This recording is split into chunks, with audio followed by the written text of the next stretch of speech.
ரட்சகராகிய இயேசு கிறிஸ்துவின் நாமத்தினாலே உங்களுக்கு என்னோட அன்பின் வாழ்த்துக்கள். இன்றைய நாள் தியானத்துக்காக தெரிந்து கொள்ளப்பட்ட வேத வசனம் சங்கீதங்களின் புஸ்தகம் 41வது சங்கீதம் 11வது வசனம்.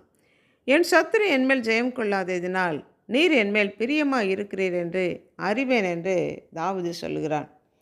சத்துருடைய இஷ்டத்துக்கு நம்மை ஒப்பு கொடுக்காதபடி பாதுகாக்கிற தேவன்.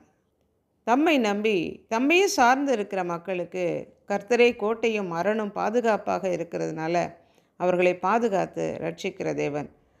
சவுல் தாவீதுக்கு விரோதமாக எழும்பி அவனை கொல்ல அநேக முறை ஈட்டி எறிந்த போதும், தன்னுடைய சேனைகளோடு கூட தாவீதை பிடிக்க அவன் வகை தேடி கொல்ல முற்பட்ட போதும், சவுலின் கைக்கு தாவீதை கர்த்தர் தப்புவித்து அவனை பாதுகாத்தார்.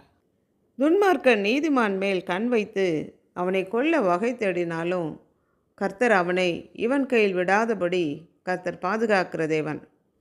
துன்மார்க்கர்கள் பசுமையான மரத்தை போல இருந்தாலும் கொஞ்ச காலத்திலே அவர்கள் அறுப்புண்டு போவார்கள். அவர்கள் இருந்த இடம் தெரியாமல் போகும் என்று வசனத்திலே சொல்லப்பட்டிருக்கிறது.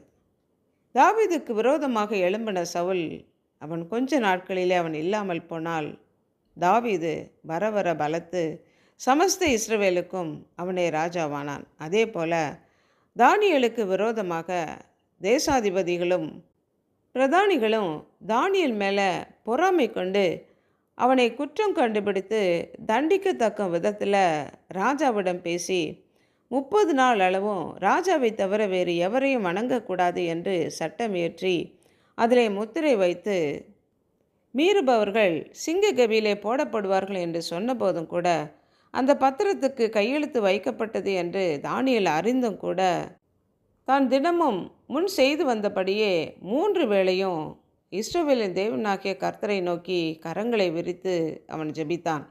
இந்த செய்தி ராஜாவுக்கு சென்று தானியேலை சிங்க கபியிலே போட்டபோது தேவனாகிய கர்த்தர் சிங்கங்களின் வாயை அடைத்து தானியேலை கர்த்தர் காப்பாற்றினார். தானியேல் மீது குற்றம் சுமத்தினவர்களோ சிங்க கபியிலே போடப்பட்டார்கள். தேவனாகிய கர்த்தரை சார்ந்து அவரை நம்பி இருக்கிற பிள்ளைகளுக்கு கர்த்தர் பக்கத்துணையும் பாதுகாவலுமாக இருந்து சத்துருடைய இஷ்டத்துக்கு ஒப்பு கொடுக்காதபடி கர்த்தர் பாதுகாக்கிற தேவனாக இருக்கிறார். அன்புள்ள ஆண்டவரே, சத்துருடைய இஷ்டத்துக்கு எங்களை ஒப்பு கொடுக்காதவரே, சத்துரு எங்கள் மேல் ஜெயம் கொள்ளாதபடி சத்துரு எங்களுக்கு மேற்கொள்ளத்தக்கதான பலத்தை கொடுத்து எங்களை ஆசிர்வதிக்கிற உடைய கரங்களுக்குள்ளாக எங்களை அர்ப்பணித்து ஜெபிக்கிறோம்.